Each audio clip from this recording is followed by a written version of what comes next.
Assalamualaikum warahmatullahi wabarakatuh. Kembali lagi di kelas matematika bersama saya Vanda Roro Amiati. Kali ini kita akan membahas mengenai bilangan berpangkat. Nah, materi ini biasanya ada di SMK kelas 10 di semester awal. Nah, apa sih yang dimaksud dengan bilangan berpangkat? Berarti kita harus tahu definisinya terlebih dahulu. Ternyata di sini, misalkan nih, jika ada A merupakan bilangan real dan N merupakan bilangan positif, maka N dan A ini ditulis seperti ini ya. Nah, maka dibacanya itu A pangkat N. Maksudnya A pangkat N itu A akan dikalikan A dikali A dikali A sebanyak N kali. Nah, atau bisa dilihat ya di sini definisinya.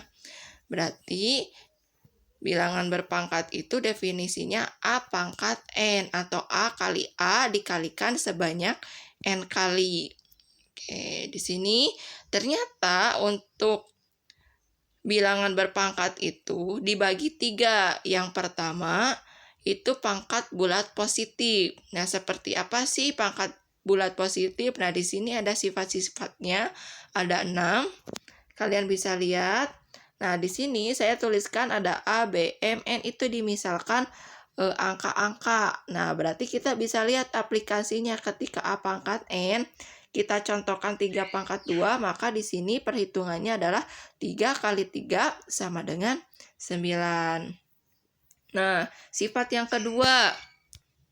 Sifat yang kedua itu ada A pangkat M dikali A pangkat N, maka hasilnya A pangkat M ditambah N.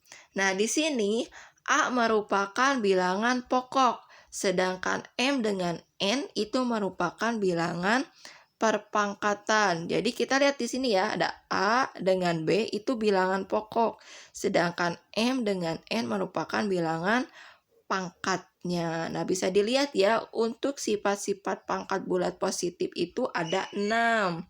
Bisa dilihat di tabel di sini. Nah, ini aplikasinya atau kita ubah ke bentuk angka.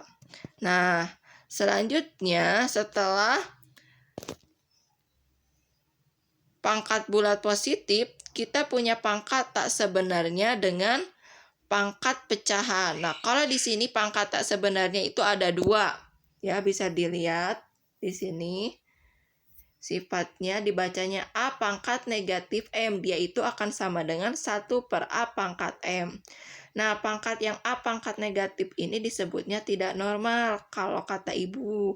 Nah, kalau misalkan bentuk normalnya yang mana? Yang 1 per A pangkat M. Nah, bisa dilihat ya di sini. Oke. Adapun pangkat pecahan.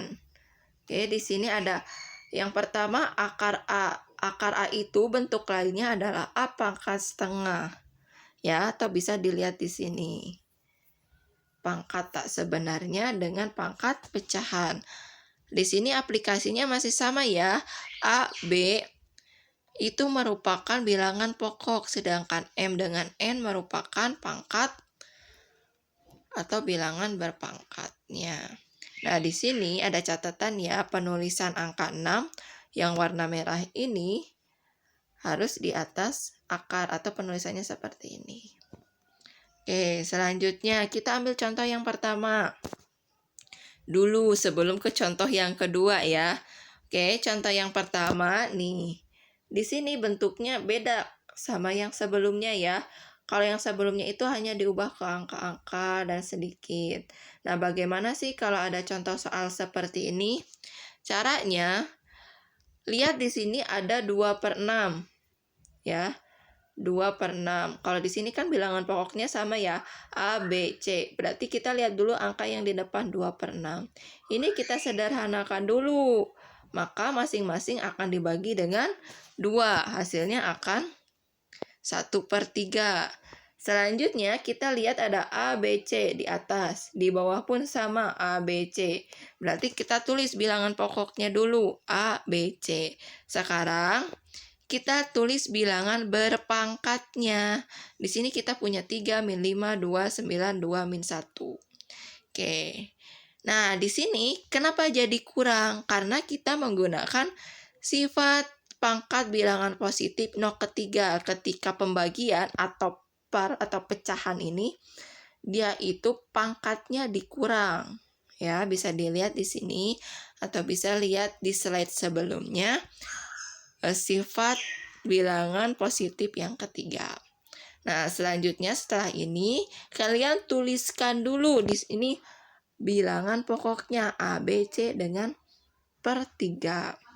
Satunya kemana? Karena satunya dikalikan dengan A, B, C. Berarti kan 1 kali A isinya A, 1 kali B, B, 1 kali C, C. Nah, sekarang kita kerjakan bilangan berpangkatnya. Kita punya 3 kurangi 9, isinya min 6. Oke, selanjutnya min 5 dikurangi 2. Oke, kenapa di sini jadi min 7? Anggapnya gini aja. Nih, si min itu dianggap kita hutangnya itu min 5. Nah, di sini kita utang lagi 2, jadi utangnya 7. Itu cara mudahnya ya, tapi untuk sebenarnya itu ada yang namanya garis bilangan. Nah, kalian bisa coba menggunakan garis bilangan.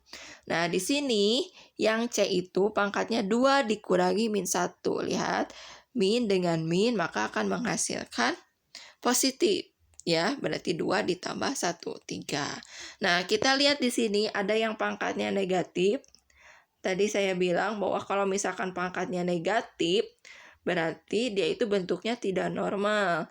Kita coba kerjakan ke bentuk yang normal. Maka kita akan ubah yang tadinya negatifnya di atas seperti ini. A pangkat negatif 6 maka akan berubah jadi di penyebut ya, di sini di bawah sini. Oke. Yang C pangkat 3-nya tetap di atas karena dia bilangan positif. Nah, kenapa seperti itu? Karena itu merupakan sifat pangkat tak sebenarnya yang nomor 1. Kalian bisa lihat lagi di slide sebelumnya mengenai sifat-sifat berpangkat. Oke, contoh yang kedua di sini, pertama kita keluarkan dulu soalnya ya. Hasil dari 2 dalam kurung 2 pangkat 3 dipangkatkan 2 dikali dalam kurung 2 pangkat 3 dipangkatkan negatif 5. Maka kita lihat di sini cara pengerjaannya pangkatnya itu dikalikan. Kenapa? Karena ini merupakan sifat pangkat bilangan keempat ya. Dikalikan, kemudian di sini bilangan pokoknya kan 2. Pangkatnya itu kita jumlahkan. Kenapa? Karena ini merupakan sifat pangkat bilangan positif yang kedua, ya. Oke, di sini ketika bilangan pokoknya kita tulis, pangkatnya kita kerjakan yaitu 6 tambah min 15 itu isinya min 9. Nah, di sini kita ubah lagi karena bentuknya kan tidak normal 2 pangkat min 9. Jadi kita ubah ke bentuk yang normal. Jadi 1/2 pangkat 9 atau hasilnya 1/512 ya. Ini sifat pangkat tak sebenarnya nomor 1. Oke, itu mengenai aplikasi atau contoh-contoh yang sering keluar di pelajaran bilangan berpangkat ini ya, khususnya di SMK. Oke, nah untuk memahami lebih dalam kita mencoba latihan. Oke, di sini ada beberapa soal, silakan kerjakan sesuai sifatnya. Atau kalian bisa tuliskan nomor 1 itu menggunakan sifat apa, biar kalian juga paham. Oke, sekian dari saya. Terima kasih, semoga videonya bermanfaat. Assalamualaikum warahmatullahi wabarakatuh.